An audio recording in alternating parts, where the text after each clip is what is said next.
నమస్తే హెచ్ఎంటీవీ ప్రేక్షకులందరికీ సంక్రాంతి శుభాకాంక్షలు. అందరి ఇంట సంక్రాంతి శోభ నెలకొంది. అందరూ కూడా పండుగ సంబరాల్లో మునిగిపోయారు. మరి నేపథ్యంలో సంక్రాంతి అంటే ఏంటి, ఎందుకు జరుపుకుంటాం, భోగి, సంక్రాంతి, కనుమ ఈ 3 రోజుల విశిష్టత ఏంటి, ఇవన్నీ కూడా మనం ఇవాళ తెలుసుకుందాం. మనకు ఇవాళ సంక్రాంతి విశిష్టతను తెలియచేయడానికి ప్రముఖ నిత్య జ్యోతిష్య ప్రవచకులు త్రివేణి అయ్యంగార్ గారు మన స్టూడియోలో ఉన్నారు. వారితో మాట్లాడదాం. నమస్తే అమ్మ. నమస్తే అమ్మ. జై శ్రీమన్నారాయణ. హెచ్ఎంటీవీ ప్రేక్షకులకు, భగవత్ బంధువులకు, తెలుగు ప్రజలందరికీ సంక్రాంతి శుభాకాంక్షలు. సంక్రాంతి పండగ తెలుగు ప్రజలందరూ పెద్దగా పండుగగా జరుపుకుంటారు, సంతోషంగా, ఆనందంగా. ఈ పండుగ యొక్క ప్రత్యేకం ఏమిటంటే కొత్త అల్లుళ్ళు కొత్త పంటలతో ఉత్సాహంగా జరుపుకునే పండుగండి. తెలుగు సంస్కృతిలో ఉన్నటువంటి ఎన్నో పండుగలు, మరి ఎవరికి లేనన్ని పండుగలు మన తెలుగువారికే ఉన్నాయి. అలాంటి వాటిలో 3 రోజులు పెద్దగా జరుపుకునే పండుగ ఈ సంక్రాంతి పండుగ. మొదటి రోజు భోగిగా, రెండవ రోజు సంక్రాంతిగా, 3వ రోజు కనుమగా ఈ పండుగను జరుపుకుంటాము. అమ్మ, అసలు ఈ పండుగను మనం ఎలా జరుపుకోవాలంటారు? ఈ పండుగ సంస్కృతికి పెద్దపీట వేసిన పండుగగా చెప్పవచ్చు. ముందుగా చెప్పుకున్నట్టే ఇది 3 రోజుల పండుగ అని చెప్తున్నాను తల్లి. ముఖ్యంగా ఏమిటి అంటే ఆడపిల్లల పండుగ అని చెప్పొచ్చు. ఆడపిల్లలు ఎంతో సంతోషంగా వాళ్ళు అలంకరించుకొని చక్కగా కొత్త దుస్తులు ధరించి ప్రొద్దున్నే లేచి గుమ్మాలకు తోరణాలు కట్టి పెద్ద పెద్ద ముగ్గులు వేసేసి చక్కగా ఆ ముగ్గుల్లోపట గొబ్బెమ్మలు పెట్టి కొత్త అల్లుళ్ళతోటి కొత్త పంటలతోటి ఎంతో ఆడంబరంగా ఎంతో అట్టహాసంగా ఈ పండుగను జరుపుకుంటారు. చెప్పవలసిన విషయం ఏంటంటే ఈ పండుగ నెల రోజుల ముందుగానే ప్రారంభమవుతుందండి. డిసెంబర్ 15వ తేదీ నుండి నెలపెట్టుట అంటారు. ఈ నెల రోజుల నుండి దైవ కార్యాలు నిర్వహించడమే ప్రత్యేకంగా చెప్పవచ్చు. ఈ మాసమంతా కూడా వివాహాలు, గృహప్రవేశాలు, భూమి పూజలు అలాంటివి ఏవీ నిర్వహించకూడదని శాస్త్రం చెప్తుంది. కారణం ఏమిటి? ఈ నెలంతా కూడా ఆ శ్రీమన్నారాయణుడి, ఆ శ్రీరంగనుడి గోదమ్మ స్మరణతోనే నడుస్తుందట. మాసాన మార్గశీర్షోషం అన్నట్లు ఈ ధనుర్మాసం అంతా కూడా ఆ స్వామివారిని స్మరించుకుంటాము. ఈ మార్గశీర్షమే స్వామి అని చెప్పబడింది శాస్త్రంలో. అలాంటి స్వామి కొరకు ఈ వ్రతాన్ని అనుసరిస్తాము. దీన్ని ధనుర్మాస వ్రతము అంటాము. అఖిలాండ కోటి బ్రహ్మాండాలన్నీ ఒక భాగమైతే ఆదిమూలమైన శ్రీమన్నారాయణుడు నివసించే స్థలం మరొక విభాగము. అతల వితల సుతల తలాతల రసాతల మహాతల పాతాల భూలోక సువర్ణోలోక మహర్లోక తపలోక జనలోక సత్యలోక ఇవన్నీ కలిపితే ఒక చిన్న అండం అండి. అలాంటివన్నీ కలిపితే కొన్ని కోట్లు కలిస్తే బ్రహ్మాండము. వీటన్నిటికీ నాయకుడు ఎవరు? ఆ శ్రీమన్నారాయణుడు. కాబట్టే అఖిలాండ కోటి బ్రహ్మాండ నాయకుడు అయినాడు. ఆయన సృష్టి ఈ సృష్టి ఈ భూమండలం మీద ఉండాలని కర్మ సంచిత జన్మ సంచితగా అనుభవిస్తున్న ఈ వింత గమనాన్ని వీడి ఆయనలో ఐక్యం కావాలని ఈ మాసమంతా కూడా కోరుకుంటాము, ఆయనను స్మరించుకుంటాము, ఆవిడ పూజలన్నీ చేస్తాం. అయినప్పటికీ మన కర్మ ప్రతిబంధకాలు చిన్నవా కాదు కదా. ఆ స్వామివారి కృపా కటాక్షాలకు కూడా అంతు చిక్కనివి. అందువల్ల ఆ స్వామివారి అనుగ్రహం పొందలేదని మనోవేదన చెందిన ఆ స్వామి వారి యొక్క హృదయలక్ష్మి అయిన శ్రీ మహాలక్ష్మిని మనల్ని ఉద్ధరించడానికి ఆ గోదమ్మ తల్లి రూపంలో ఈ భూమండలానికి పంపించారట. ఈ నెల రోజులు కూడా ఆ శ్రీమన్నారాయణుని ఆ గోదమ్మ తల్లిని స్మరించుకుంటే మన కర్మ సంచితాలన్నీ వీడిపోయి వారిలో మనకు అనుకున్నవన్నీ కలుగుతాయని చెప్తున్నారు పెద్దలు. అదేవిధంగా సంక్రాంతి అనగానే ధనుర్మాసం గుర్తుకొస్తుంది. నెల రోజుల పండగ ముందుగా ఈ నెల రోజుల నుండి కూడా ఆ ధనుర్మాసము ఆచరించి తిరుపావై పాశురాలు ప్రబోధించి వాటిని చదువుకొని ఆ అమ్మ అనుగ్రహం పొంది భోగితో వారి కళ్యాణం చేసేసి ఈ మకర సంక్రమణ మరుసటి రోజు అంటే ఉత్తరాయణ పుణ్యకాలము అంటూ ఉంటాము. ఈ ఉత్తరాయణ పుణ్యకాలంలో మనము ఈ సూర్యగమనాన్ని అనుసరించి మనము సంక్రాంతి చేసుకుంటాము తల్లి. అమ్మ, మకర సంక్రమణ అన్నారు ఇందాక, అసలు అంటే ఏంటి? సంక్రాంతి దీంతోనే స్టార్ట్ అవుతుందంటారా? అవునమ్మా. సూర్యగమనాన్ని మన హిందువులు 2 గమనాలను అనుసరించడం అనేది జరుగుతుంది. సూర్యగమనాన్ని అనుసరించి సూర్యమానమని, చంద్రమానాన్ని అనుసరించి చంద్రమానమని అంటారు. అంటే వారి వారి గతిని మార్చే పద్ధతి అన్నమాట. ఈ ఉత్తరాయణ మానము మన మానవ మనుగడకు ప్రత్యేకమైనదని చెప్పొచ్చు. ఖగోళ శాస్త్రం ప్రకారము, జ్యోతిష శాస్త్రం ప్రకారము 27 నక్షత్రాలను 12 రాశులుగా వర్గీకరించబడినాయండి. సూర్యుడు నెలకో రాశిలో ప్రవేశిస్తాడన్నమాట. మరి మన ప్రాచీన మునులు కాలాన్ని 2 అయనాలుగా కూడా వర్గీకరించారు. ఉత్తరాయణమని, దక్షిణాయనమని. ఉత్తర దిశలో సూర్యుడు పయనించినప్పుడు ఉత్తరాయణమని, దక్షిణ దిశలో సూర్యుడు పయనించినప్పుడు దక్షిణాయనమని అంటారు. అంటే 6 నెలలు ఉత్తరాయణము, 6 నెలలు దక్షిణాయనము. జూలై 15 నుండి డిసెంబర్ 15వ తేదీ వరకు దక్షిణాయనము, డిసెంబర్ 15వ తేదీ నుండి జూన్ 15వ తేదీ వరకు ఉత్తరాయణము. అంటే మనం ముందుగా చెప్పుకున్నట్టు డిసెంబర్ 16వ తేదీ కానీ 15వ తేదీ కానీ నెలపెట్టుడు అనేది జరుగుతుంది. ధనుర్ సంక్రమణం నుండి మనకు ధనుర్మాసము, మకర రాశిలో సూర్యుడు ప్రవేశించినప్పుడు మకర సంక్రమణం, దీన్ని సంక్రాంతిగా అనుసంధానం చేసుకొని దీన్ని సంక్రాంతి అని భావిస్తాం తల్లి. ఈ ఉత్తరాయణములో శ్రీమన్నారాయణుడుతో పాటు దేవతలందరూ కూడా మేల్కొని ఉంటారని, ఈ సమయమంతా కూడా మంచిదని, ఈరోజు మకర రాశిలో సూర్యుడు ప్రవేశించే రోజని, ఈ రోజు నుండి చాలా పుణ్యకాలమని, వారి అనుగ్రహం పొందడానికి ఇంతకంటే మంచి సమయం లేదని, యజ్ఞయాగాదులు నిర్వహించి దాన ధర్మాలు చేసి వాటి వలన వచ్చే పుణ్యాలు పొందవచ్చు. వ్రతాలు, పూజలు నిర్వహించడం వలన కూడా విశేషమైన ఫలితాలు వస్తాయని శాస్త్ర ఉవాచ. అదేవిధంగా ఈ మకర సంక్రమణం జరిగిన రోజునే మనము సంక్రాంతి అని చెప్పుకుంటున్నాము. దీన్నే ఉత్తరాయణ పుణ్యకాలం అని అంటారమ్మా. అమ్మ, ధనుర్మాసానికి సంక్రాంతికి ఉన్న సంబంధం ఏంటో తెలియజేస్తారు. అలాగే తిరుపావి విశిష్టత కూడా. ధనుర్మాసము అనగానే మనం ఇంతకు ముందు సంక్రాంతికి మకర రాశిలో సూర్యుడు ప్రవేశించడానికి దాన్ని మకర సంక్రమణము, దీన్నే సంక్రాంతి అంటాము. ధనుసు రాశిలో సూర్యుడు ప్రవేశించేదాన్ని బట్టి ధనుర్ సంక్రమణం అంటారు. అంటే మకర సంక్రాంతికి ముందు నెల రోజుల ముందు ధనుర్మాసం అనేది ఆరంభం అవుతుంది. ఏది డిసెంబర్ 15, 16వ తేదీల లోపల ఈ ధనుర్మాసం అనేది ఆరంభమవుతుంది. ఇదే గోదాదేవి యొక్క తిరుప్పావై ప్రవచనం, తిరుప్పావై పాశుర అనుసంధానం చేయడము అనేది ఉంటుంది. తిరుప్పావై అంటే ఏమిటి అని అంటే శ్రీరంగాన్ని అనుసంధానం చేసుకొని ఆయన మీద యొక్క అనుగ్రహంతో ఆయనను పొందాలి అనే తపనతో గోదమ్మ వారు మానవ రూపంలో మన భూలోకంలో ఉద్భవించిన శ్రీ మహాలక్ష్మి స్వరూపం అని అనుకుంటూ ఉంటాము. ఆవిడ అతన్ని పొందాలి, అతనిలో ఐక్యం కావాలి అని చెప్పేసి రోజుకొక పాశురం చొప్పున తను రాసి అతనికి విన్నవించుకోవడం అనేది జరుగుతుంది. ఈ 30 రోజులు రోజుకొక పాశురం చదువుతూ ఉంటాము. డిసెంబర్ 15, 16వ తేదీలలో నిలపెట్టుడు అనేది ఏదైతే చెప్పామో అదే ధనుర్మాసము. ధనుర్మాసము మొత్తము కూడా అంటే డిసెంబరు 15, 16వ తేదీల ప్రారంభమైనది, మళ్ళీ జనవరి 14, 13 అంటే 30 రోజులు తిథి నక్షత్రము దాన్ని బట్టి ధనుర్ సంక్రమణం ఏ సమయంలో ఆసన్నమవుతుందో దాన్ని అనుసంధానం చేసుకొని మనము ధనుర్మాసాన్ని నిర్వర్తించడం అనేది జరుగుతుంది. అంటే ఏ టైంలో వస్తుంది ఏంది అనేది. ఒకరోజు 2 పాశురాలు చదువుతాము, అదే రోజు రాత్రి 12ంటికి రావచ్చు, లేకుంటే ఉదయం తెల్లవారుజామున 3ంటికి రావచ్చు. ఇది ధనుర్ సంక్రమణం జరిగే సమయం కాబట్టి అది డేట్ల వైజ్గా కాకుండా డైలీ కాకుండా ఒకరోజు అటు ఇటు వచ్చేస్తుంటుంది. ఆ 30 రోజులు పాశుర అనుసంధానం చేసేసి భోగి రోజు గోదమ్మ ఆ శ్రీరంగణ్ణి, శ్రీమన్నారాయణుడే శ్రీరంగని అవతారంలో ఉన్నాడు అని అనుకొని అతన్ని కళ్యాణం ఆడడం అనేది జరుగుతుంది. ద్రావిడ ప్రబంధం అండి ఇది. దీన్ని తిరుప్పావై అని పిలుస్తూ ఉంటామండి. ఈ నెల రోజుల పండుగ తర్వాత మళ్ళీ మకర సంక్రమం లోపల అంటే సూర్యుడు మకర రాశిలో ప్రవేశించగానే సంక్రాంతిగా తీసుకుంటాము. ఆ రోజు పండుగ ఆ రోజు చేసుకుంటాము. అంటే ఏమైనా నియమాలు ఉంటాయంటారా? ఇప్పుడు ఈ నెల రోజులు కూడా చాలా మంది ఇది వ్రత నియమంగా ఆచరించడం అనేది జరుగుతుంది.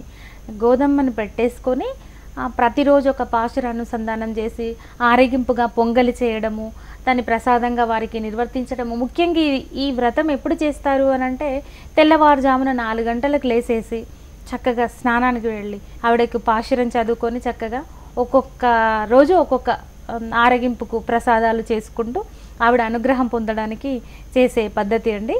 ఇది నెల రోజులు చేస్తూ ఉంటారు. సంక్రాంతి ప్రత్యేక కార్యక్రమంలో ఒక చిన్న విరామం.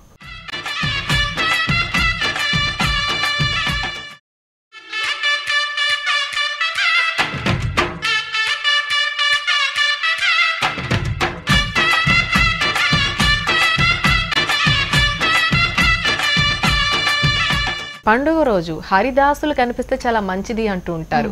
ఆ గోవుల దర్శనం కూడా, దీని గురించి వివరిస్తారా? తప్పకుండా. సంక్రాంతి పండుగ వచ్చింది అని అంటే మా చిన్నతనంలో హరిదాసులను, గంగిరెద్దులు వీళ్ళనే చూసేవాళ్ళం. కానీ ప్రస్తుతానికి అవి కనుమరుగైనాయనే చెప్పచ్చు. హరిదాసు వచ్చిండు అని అంటే గుమ్మం ముందు హరిదాసు వచ్చిండు అంటే వృషభం, గంగిరెద్దు అంటారు, వృషభం. ఆ ఎద్దుని తీసుకొచ్చి చక్కగా ఇంట్లో ఉన్న పెద్దలందరూ పిల్లల్ని బయటికి తీసుకొచ్చి ఆ హరిదాసులకు వాళ్ళ దగ్గర ఉన్న తృణమో ప్రణమో అంటే కొన్ని పాత బట్టలు కావచ్చు, లేకుంటే డబ్బులు కావచ్చు, ద్రవ్యము కావచ్చు, వాళ్ళకి ఏది చేతనైతే అవన్నీ కూడా ఆ హరిదాసులకు వేసి తర్వాత వారి ఆశీర్వచనం పొందడానికి వీళ్ళ దగ్గర ఉన్నవన్నీ ఇచ్చేసి ఇంట్లో పిల్లలను తీసుకొచ్చి వాళ్ళకు బొట్టు పెట్టిపిచ్చేసి వాళ్ళకి అక్షంతలు వేయించేసి తర్వాత ఆ వృషభం దగ్గరికి వెళ్ళి దాన్ని ముట్టుకొని హరిదాసుల ఆశీర్వచనం తీసుకుంటే ఎలాంటి ఆటంకాలు ఉండే ఆ సంవత్సరం అంతా కూడా బాగా జరుగుతుంది అనేది ఉండేది ఆ రోజుల్లో పెద్దవాళ్ళకి. ఈ రోజుల్లో ఆ హరిదాసులు కనిపించట్లేదు, ఆ గంగిరెద్దులు కూడా కనిపించట్లేదు. ఇప్పుడు పండగ వేరండి, అప్పటి పండుగ వేరు. అంటే అప్పటి పండుగని ఒకసారి మళ్ళీ గుర్తు చేసుకుందాం అంటారు. సంక్రాంతి పండగ అనగానే గాలిపటాలు, ముఖ్యంగా ముగ్గులు. నెల పెట్టినాక వారం రోజుల నుండి ఇంటి ముంగిట్లో పెద్ద పెద్ద ముగ్గులు వేసేవారండి. అంటే ఒక వీధిలో ఉన్నది అని అంటే ఆ వీధిలో వాళ్ళందరూ వెళ్ళి ఎవరింట్లో ముగ్గు పెద్దగా ఉన్నది అని చూడడానికి బార్లు తీరి వెళ్ళేవారు వెనుకటి రోజుల్లో. తర్వాత గొబ్బెమ్మలు ఎంత విశిష్టత అంటే ఆవు పేడతో తీసుకొచ్చి గొబ్బెమ్మలు చేసేసి పసుపు కుంకుమ పెట్టేసి గరిక పెట్టేసి వాటికి సూర్యఫలమైన రేగిపళ్ళు పెట్టేసి కొత్త పంట నుండి వచ్చిన 9 రకాల గింజలతోటి గొబ్బెమ్మను పెట్టేసి గొబ్బెమ్మ దగ్గర బంతి పూలు పెట్టేసి అంటే ఆ అలంకరణే ఒక గంట పట్టే రకంగా ఉండేది. పొద్దున 4 గంటలకు లేసి ముగ్గులు వేసేసుకొని అదంతా అయిపోయిన తర్వాత చక్కగా లోపలికి పోయి స్నానం చేసేసి పిండి వంటలు చేసేసుకొని ఇలా సరదాగా చేసుకునేది. 10 మంది కలిసేసి గాలిపటాలు వదిలేసేవారు, 10 మంది కలిసి వైనాలకు వెళ్ళేవారు, 10 మంది కలిసి పసుపు కుంకుమలు తీసుకునేవాళ్ళు. ఒకరింట్లో చక్కిలాలు పిండి వంటలు చేసుకోవడానికి 1 డజన్ 1/2 డజన్ మంది వెళ్ళి ఒకరింట్లలో ఒకరు అలా చేసుకుంటూ ఉండేవాళ్ళు. మరి ఈ రోజుల్లో అవి కనుమరుగైనాయి కదండి. పల్లెటూర్లలో కూడా అది కరువైందని చెప్పొచ్చు. ఇంకా ఈ పండుగ సంతోషంతో మనము పురస్కరించుకునే పండుగ. కానీ ఇప్పుడు ఏమవుతుందండి, అటు ఓ వైపు అంటే ప్రాంతాలను బట్టి కొన్ని పోటీలు అనేవి ఉంటాయి. తప్పదు, సంతోషానికి పోటీలు నిర్వర్తించుకోవడం అనేది తప్పు కాదు. కానీ కొన్ని ప్రాంతాలలో కోడిపందాలు అనేది అవి మామూలుగా కాకుండా ఒక జల్సాగా స్థాయిని మించి అప్పుల పాలయ్యేలాగా మనిషి మీద మనిషికి నమ్మకం పోయి చిన్న చిన్న కోళ్ల మీద నమ్మకాలను పెంచుకొని వాటితోటి పోటీలకు దిగేసి రోడ్డు మీద పడే కుటుంబాలు ఎన్నో ఉన్నాయి. అంటే ఈ పండుగ సందర్భంగా కూడా అదొక ధర్మబద్ధమైనది కాదు అనే చెప్పవచ్చు, అధర్మమైందనే చెప్పవచ్చు. సరదాగా చేసుకునే పండుగలు ఏవైనా ఉన్నాయో అది సరదాగానే చేసుకోవాలి, సామరస్య ధోరణి పెంచుకోవాలి, మన లోపల ఉన్న ప్రేమానురాగాలను పంచుకోవాలి, బంధువులను పిలుచుకోవాలి. అంతేకాని ఇలా బెట్టింగులు పెట్టి లేకపోతే ఇంకొకటి చేసి దూరం అయిపోయి వాళ్ళు రోడ్డు మీద పడితే మాత్రం అది పండగ కిందికి రాదు అని చెప్పవచ్చమ్మా. అమ్మ, ఈ భోగి పండుగ రోజు భోగి మంటలు అందరూ వేస్తూ ఉంటారు, ఎందుకంటారు? భోగి అనగానే సంక్రాంతికి ముందు రోజు వచ్చే పండగ, భోగ భాగ్యాలతో విలసిల్లాలని అనుకునే పండగ ఈ భోగి. భోగాన్ని అనుభవించేది ఈ భోగి. ఈ భోగి ప్రత్యేకమైన తేదీలో కానీ నక్షత్రంతో కానీ అనుసంధానం కాదు. మకర రాశితో సూర్యుడు ప్రవేశించే ముందు రోజు ఈ భోగి పండుగ వస్తుందండి. భోగి రోజు ఉదయాన్నే భోగి మంటలు వేస్తారు. ఈ భోగి మంటలు ఎందుకు వేస్తారు అనేది అంటే దృష్టి దోషం పోతుందని, పిడకలతో పాత వస్తువులతో మంటలు వేస్తే పీడలు తొలగిపోతాయని మన పెద్దలు చెప్తూ ఉంటారు. ధర్మబద్ధమైన కామం వలన వైరాగ్యాన్ని వదిలి ఆ వైరాగ్యం వల్ల జ్ఞానాన్ని పొంది అజ్ఞానాన్ని వదిలి వేయడమే ఈ భోగి మంటలు మనకు సూచిస్తున్న సూచన. అమ్మ, ఈ పండుగ రోజు చిన్న చిన్న పిల్లలకి భోగి పళ్ళు పోస్తూ ఉంటారు, ఎందుకని? అలాగే ఏ వయసు వాళ్ళకు కూడా పోయాలో చెప్తారా? భోగి పళ్ళు 12 సంవత్సరాల లోపు పిల్లలందరికీ కూడా భోగి పళ్ళు పోస్తారు. ముఖ్యంగా ఈ భోగి పళ్ళు అనేది సనాతనంగా వస్తున్న ఆచారం అండి. సంక్రాంతి పండగ అనగానే ముఖ్యంగా పిల్లలకు భోగి పళ్ళు పోయడమే ఆనవాయితీ. అది ధర్మం, అదే శాస్త్రము. సూర్యఫలమైన రేగుపళ్ళు, చెరుకు ముక్కలు, రాగి బిళ్ళలు, బియ్యము, పువ్వులతో ఉదయం భోగి స్నానం చేయించుతారు, భోగి పళ్ళు పోస్తారండి. ఎందుకు పోస్తారు అంటే వారికి దీర్ఘ ఆయుష్ను పొందాలని, బాలారిష్టాలు పోవాలని, మంచి జీవితాన్ని వాళ్ళు పొందాలని ఆశీర్వదిస్తారు.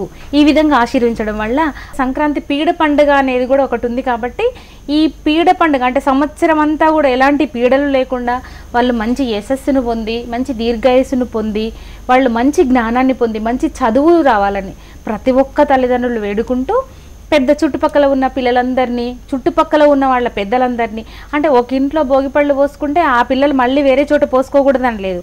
అంటే ఆ పక్క పిల్లల్ని కూడా వీళ్ళ పిల్లలతో జోడిగా కూర్చోబెట్టేసి ఒక 9 మంది 10 మంది పిల్లలతో కూర్చోబెట్టి భోగిపళ్ళు వేస్తారు. ముఖ్య ఉద్దేశం ఏంటిది అని అంటే 12 సంవత్సరాల లోపు పిల్లలకే పోస్తారు. వాళ్ళకు బాలారిష్టాలు అంటే పీడలు ఏమైనా ఉంటే పోతాయి అనేది శాస్త్ర ఉవాచ కాబట్టి దానివల్ల వాళ్ళు మంచిని పొందాలి, వాళ్ళ జీవితంలో మంచిగా స్థిరపడాలి అని కావచ్చు, మంచి చదువులు పొందాలని కావచ్చు, మంచి యశస్సులు పొందాలని కావచ్చు, ఆ ఒక అభిలాషతోటే ఈ భోగిల పోల్ని పోస్తారు అనేది పెద్దలు చెప్తూ ఉంటారండి. ఓకే అమ్మ. అలాగే కనుమ పండుగ మనము 3 రోజుల చివరగా జరుపుకునే పండుగ ఇది. ఈ పండుగ విశిష్టతని చెప్తారా? కనుమ ముఖ్యంగా ఇది 3 రోజుల పండుగ అని చెప్పారు. 3 రోజులు కాకుండా 4 రోజులు కూడా చేసుకుంటారు. ముక్కనుమ అంటారు దాన్ని. కనుమ తర్వాత వచ్చేది ముక్కనుమ. మొదటి రోజు భోగి, రెండవ రోజు సంక్రాంతి, మూడవ రోజు కనుమ అంటారండి. ఈ కనుమ ప్రత్యేకంగా ఏమిటి అంటే వృషభాలను పూజించడము అనేది ఆచారంగా వేస్తున్నది. కనుమ అనగానే రైతులు, పశువులు గుర్తుకొస్తారండి. ఈ సంవత్సరం అంతా కష్టపడ్డ పశువులను కడిగి చక్కగా పసుపు పూసి అలంకరిస్తారు.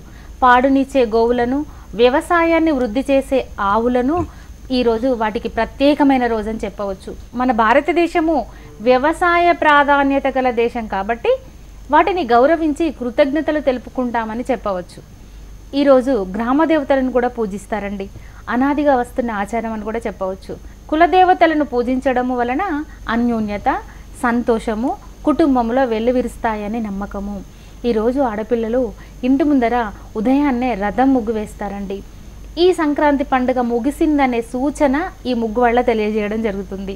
ఈ రథం ముగ్గు ఎందుకు వేస్తారు అని అంటే ఆ 3 రోజులు చేసుకున్న పండుగకు గుర్తుగా ఈ రోజుతోటి పండుగ సమాప్తం అయింది అని చెప్పే ముగ్గండి. చివరి రోజైన కనుమ రోజు ముత్తైదువులను పిలుచుకొని పసుపు, బొట్లు, నోములు నోచుకొని వాయినాలిచ్చి పుచ్చుకుంటారు.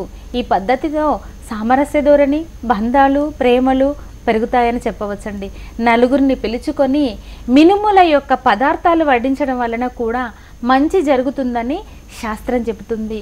గాలిపటాలతో పిల్లలు, ముగ్గుల పోటీలతో ఆడపిల్లలు, కోడి పందాలతో పెద్దలు, మాలలు వేసుకునే అయ్యప్పలు, గోపూజ, వృషభ పూజ, దైవిక కార్యక్రమాలతో పెద్దలంతా భోగి, సంక్రాంతి, కనుమ ఈ 3 రోజుల పండుగతో ఈ కనుమతో ముగుస్తుందండి. ఇప్పుడు ఒక చిన్న విరామం తీసుకుందాం.